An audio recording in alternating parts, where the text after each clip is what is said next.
Hello പ്രവാസികൾ, ഇന്ന് നമ്മൾ വന്നിരിക്കുന്നത് 2 പ്രവാസികൾ തന്ന ഓർഡറുകളുമായിട്ടാണ്. അതായത് ഇത് നാളെ രാവിലെ കാലിക്കറ്റ് എയർപോർട്ടിൽ നമ്മൾ ഡയറക്റ്റ് ആയി അവരുടെ കയ്യിൽ ഏൽപ്പിക്കേണ്ട ഐറ്റംസുമായിട്ടാണ് നമ്മൾ ഇവിടെ വന്നിരിക്കുന്നത്.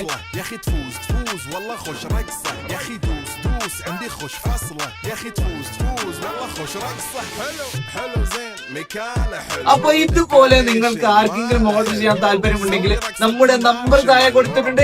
അതുമായി കോൺടാക്ട് ചെയ്ത് നമ്മുടെ എല്ലാ ഡീറ്റെയിൽസും നിങ്ങൾക്ക് അയച്ചു തരും. അപ്പൊ ഇത് എങ്ങനെ ഓർഡർ ചെയ്തെന്ന് വെച്ചാല് നമ്മുടെ വീഡിയോ കണ്ട് നമ്മൾക്ക് മെസ്സേജ് അയക്കുകയും അതുവഴി നമ്മൾ അവർക്ക് കാറ്റലോഗ് അയച്ചു കൊടുത്ത് അതിൽ നിന്ന് സെലക്ട് ചെയ്ത ഐറ്റംസ് വേണം. അത് മാത്രമല്ല നമ്മുടെ കയ്യിൽ ഒരുപാട് കോംബോ പാക്കേജ് അവൈലബിൾ ആണ്. ഞങ്ങളുടെ കയ്യിൽ toys items, cosmetic items, chocolate, dates, nuts, electronics, എല്ലാ ജാതി ഐറ്റംസ് നിങ്ങൾക്ക് ഗൾഫിൽ നിന്ന് എങ്ങനെയാണോ വരുന്നത് അതുപോലെയുള്ള ഐറ്റംസ് ആണ് നമ്മൾ നിങ്ങൾക്ക് തരാൻ പോകുന്നത്. നിങ്ങൾക്ക് ആർക്കെങ്കിലും വേണമെങ്കിൽ ഓർഡർ ചെയ്തോളൂ, സാധനം സേഫ് ആയിട്ട് നിങ്ങളുടെ കയ്യിൽ എത്തുന്നതാണ്.